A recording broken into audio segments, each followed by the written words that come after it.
নমস্কাৰ এই মুহূৰ্তত জনাইছো অসমৰ প্ৰত্যেকগৰাকী জনসাধাৰণৰ বাবে কেইবাটা গুৰুত্বপূৰ্ণ খবৰ। আজি হৈছে 13 ফেব্ৰুৱাৰী। আজিৰ দিনটোতে অসমৰ লগতে ভাৰতবৰ্ষৰ বিভিন্ন প্ৰান্তৰ পৰা কেইবাটা গুৰুত্বপূৰ্ণ খবৰ যুগুত কৰা হৈছে। এই মুহূৰ্তত জনাইছো আজিৰ প্ৰথমটো খবৰেই ৰাজ্যবাসীৰ বাবে এটা ডাঙৰ খবৰ। ৰাজ্যত পুনৰ প্ৰশ্ন কাকত ফাদিল। এইচএছ চূড়ান্ত পৰীক্ষাৰ প্ৰশ্ন কাকত ফাদিলৰ অভিযোগ আৰু মোবাইলে ইংৰাজী বিষয়ৰ প্ৰশ্ন কাকত ফাদিল।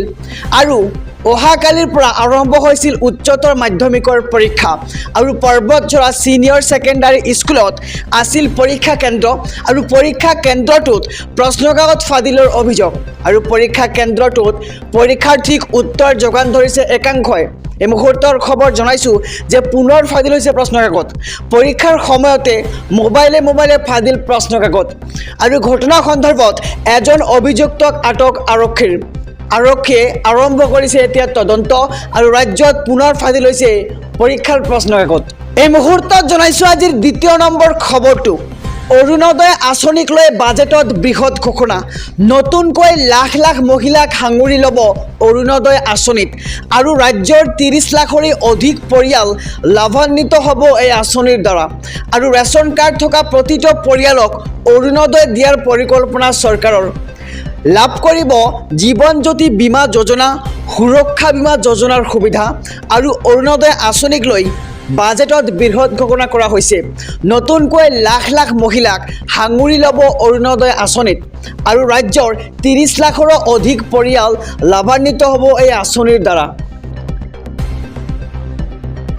ৰাজ্যৰ লাখ লাখ ছাত্ৰীলৈ বাজেটত বৃহৎ ঘোষণা।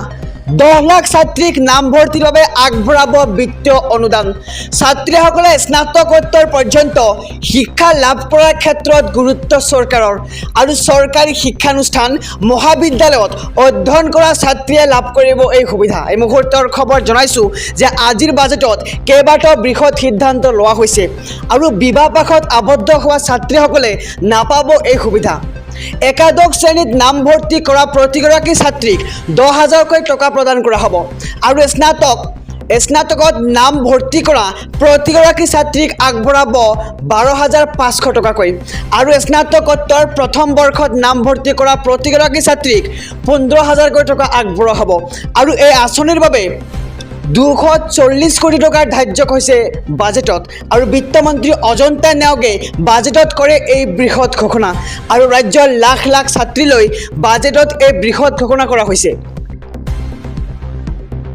হাজাৰ হাজাৰ কৃষকক ৰুধিবলৈ সাজু হৈছে আৰক্ষী, কিয়নো 16 ফেব্ৰুৱাৰীত লাখ লাখ কৃষকে সাব্যস্ত কৰিব এক বিশাল প্ৰতিবাদ আৰু ইয়াৰ লগতে 16 ফেব্ৰুৱাৰীৰ দিনটোত ভাৰত বন্ধৰ আহ্বান কৰা হৈছে আৰু 3 খলপীয়া বেষ্টনী গঢ়ি তুলিছে আৰক্ষীয়ে। যুদ্ধ সদৃশ পৰিস্থিতিৰ দৰে সাজু হৈছে বিশাল আৰক্ষী বাহিনী আৰু ৰাজধানী দিল্লীত এতিয়া যুদ্ধ সদৃশ পৰিৱেশ। হাজাৰ হাজাৰ আৰক্ষী অৰ্ধসামৰিক বাহিনী মোতায়েন আৰু চিল কৰি দিয়া হৈছে দিল্লীত প্ৰৱেশ কৰা প্ৰতিটো সীমান্ত আৰু বন্ধ কৰি দিয়া হৈছে গাজীপুৰ হিংগু সীমান্ত পথ আৰু কংক্ৰিটৰ বেৰিকেড, কাঁইটীয়া তাঁৰ, আইৰণ বেৰিকেড সাজু কৰা হৈছে আৰু দিল্লীত প্ৰৱেশ কৰা পথত পাৰি দিয়া হৈছে গজালৰ কাৰ্পেট আৰু আৰক্ষী প্ৰতিবাদকাৰীক ৰুধিবলৈ কৰিছে এই মক ড্ৰিল। এই মুহূৰ্তৰ খবৰ জনাইছোঁ কিয়নো 16 ফেব্ৰুৱাৰীত লাখ লাখ কৃষকে সাব্যস্ত কৰিব প্ৰতিবাদ। ইয়াৰ লগতে 16 ফেব্ৰুৱাৰীৰ দিনটো ভাৰত বন্ধৰ ঘোষণা কৰা হৈছে আৰু দিল্লী আৰক্ষী আয়ুক্তই তদাৰক কৰিছে নিৰাপত্তা বেষ্টনী। দিল্লী আৰক্ষীৰ সমান্তৰাললৈকে সাজু হৈছে হাৰিয়ানা আৰক্ষীয় আৰু হাৰিয়ানাৰ 7খনকৈ জিলাত কৰ্তন কৰা হৈছে ইণ্টাৰনেট সেৱা আৰু আম্বালা, কুৰুক্ষেত্ৰ, কৈথাল, জিন্দত, হিছাৰ, ফাতেহাবাদত আৰু ফিৰছা জিলাত ইণ্টাৰনেট সেৱা কৰ্তন কৰা হৈছে আৰু হাৰিয়ানাত বন্ধ কৰি দিয়া হ'ল এতিয়ালৈকে SMS সেৱাও আৰু কাইলৈ দিল্লীক কবাবলৈ সাজু হৈছে কৃষক সংগঠন আৰু 200 সংগঠনৰ হাজাৰ হাজাৰ কৃষক সাজু প্ৰতিবাদৰ বাবে আৰু MSP, পেঞ্চন, ঋণ মাফকে ধৰি বিভিন্ন দাবীৰে কৰিব এই প্ৰতিবাদ আৰু 16 ফেব্ৰুৱাৰীত ভাৰত বন্ধৰ আহ্বান কৃষক মৰ্চাৰ। 16 ফেব্ৰুৱাৰীত ৰাষ্ট্ৰীয় ঘাইপথ অৱৰোধ কৰিব দল সংগঠনে আৰু ইয়াৰ প্ৰতি লক্ষ্য ৰাখি তৎপৰ আৰক্ষী প্ৰশাসন আৰু কৃষকৰ প্ৰতিবাদ ৰুধিবলৈ কৰ্তন কৰা হৈছে ইণ্টাৰনেট সেৱা।